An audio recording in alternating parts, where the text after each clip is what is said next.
என்ன மன்னிச்சிடுங்க. முதல்ல என்ன மன்னிச்சிடுங்க. நான் சத்தியமா நடிகர் மற்றும் தேமுதிகவின் கட்சியின் தலைவரான கேப்டன் விஜயகாந்த் நேற்று காலமாகியிருக்காங்க. இது தொடர்ந்து இவரது ரசிகர்கள், தொண்டர்கள் மற்றும் நடிகர் நடிகைகள் இவருக்கு இரங்கல் தெரிவித்து வருகிறார்கள். தற்பொழுது விஷால் அவரது இன்ஸ்டா பக்கத்தில் ஒரு வீடியோ அப்லோட் செய்திருக்கிறார். அது என்னன்னு பார்த்தீங்கன்னா, அண்ணே என்னை மன்னிச்சிருங்க, இந்த நேரத்தில் உங்கள் கூட இருந்து உங்கள் முகத்தை பார்த்து காலில் விழுந்து பக்கத்துலேயே லாஸ்ட் வரை இருக்கணும்.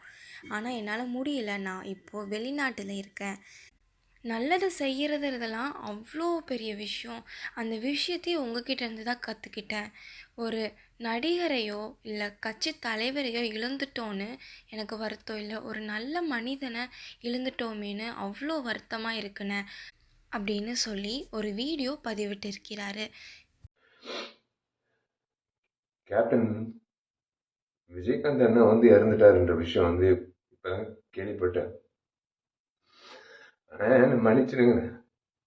முதல்ல என்ன மன்னிச்சிடுங்க. நான் சத்தியமா இந்த நேரத்துல நான் உங்க பக்கத்துல இருந்து உங்க முகத்தை ஒரு முறை பார்த்து ஒரு காலை தொட்டு கும்பிட்டு நான் உங்க கூட இருந்திருக்கணும். நான் வெளிநாட்டுல இருந்தது என் தப்புன்னு என்ன மன்னிச்சிடுங்க.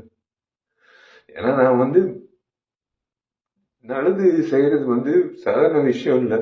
எங்களை மாதிரி ஆளுங்க நல்லது செய்யறது சாதாரண விஷயம் இல்லை. எங்கேயோ ஒரு ஒரு யாரோ யார்கிட்டயும் இந்த ஒரு கத்துக்கிட்டு இருந்திருக்கணும். அது நான் உங்ககிட்ட நான் கத்துக்கிட்டேன். சத்தியமா சொல்றேன்.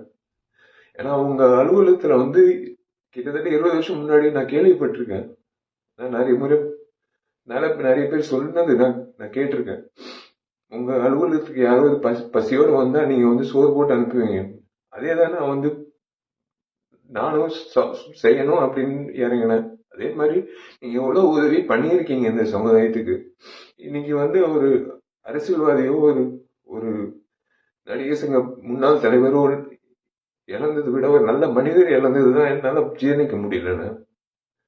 இன்னைக்கு நடிகர் சங்கத்துல வந்து நான் நாங்கெல்லாம் பொறுப்பேற்றதுக்கு அப்புறம் உங்களை வந்து சந்திக்கும் போது பிரேமலதா அம்மா சொன்ன ஒரே விஷயம் தான், நீங்க அந்த பதக்கத்தை மீட்டுட்டு எடுத்துட்டு வரும்போது உங்க வீட்டு நகை கூட வந்து அந்த அளவுக்கு